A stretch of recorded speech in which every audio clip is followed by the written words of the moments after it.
बच्चों, आज हम ईसवी वर्ष मतलब सेंचुरी एंड के बाद की जो विश्व की प्रसिद्ध घटनाएं हैं या इतिहास की जो प्रसिद्ध घटनाएं हैं उनकी मुख्य तिथियों के बारे में जानेंगे। 14 ईस्वी से 15 ईस्वी रोमन संत सेंट थॉमस जो था वो भारत में उसका आगमन हुआ था, मतलब वो भारत में आया था।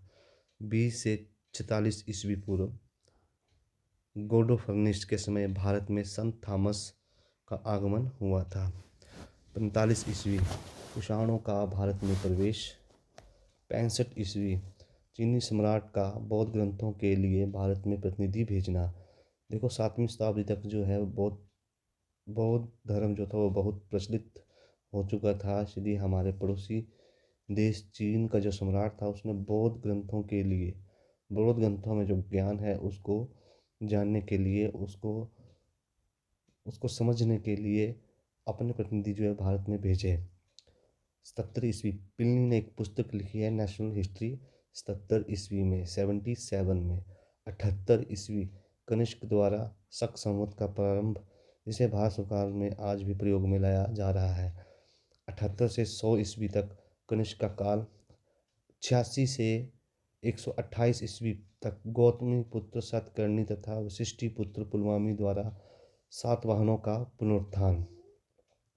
130 से 150 ईस्वी पूर्व ईस्वी पश्चिमी भारत का महान क्षत्रप रुद्रदामन प्रथम था।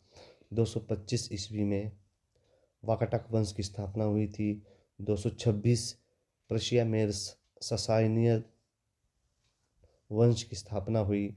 250 सातवाहन साम्राज्य का विघटन।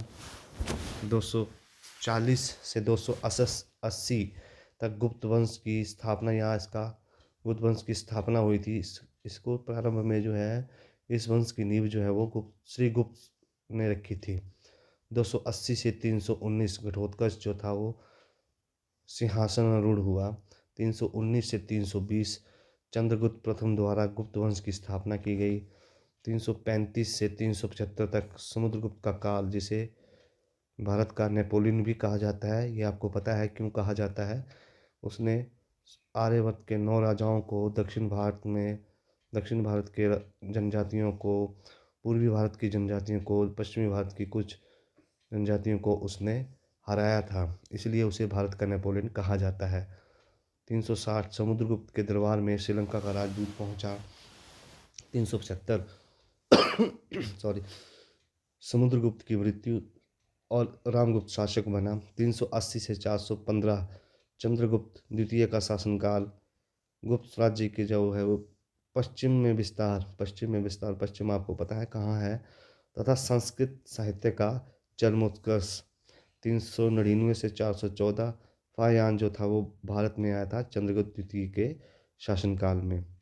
415 से 455 कुमारगुप्त प्रथम का शासनकाल, जिसके समय में नालंदा विश्वविद्यालय की स्थापना हुई थी। स्कंदगुप्त का काल 455 से 467 ईस्वी तक, और इसी काल में जो है उन्होंने पहली बार जो है वो आक्रमण करना शुरू कर दिए थे।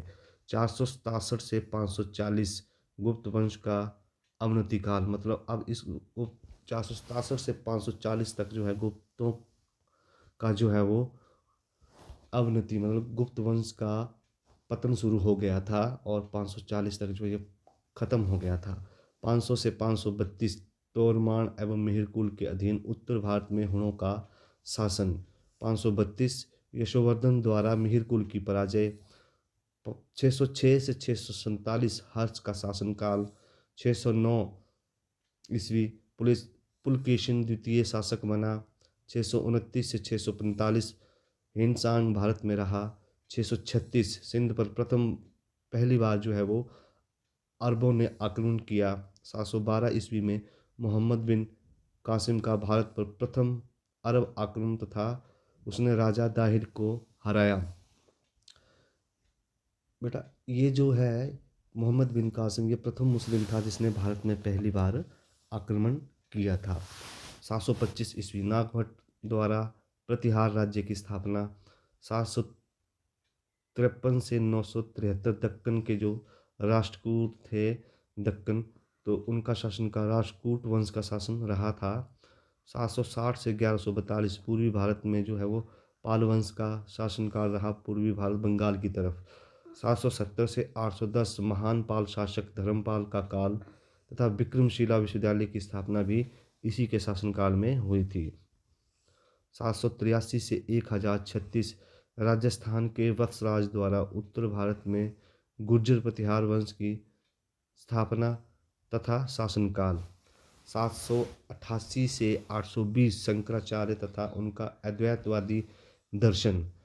835 गुर्जर प्रतिहार वंश का काल।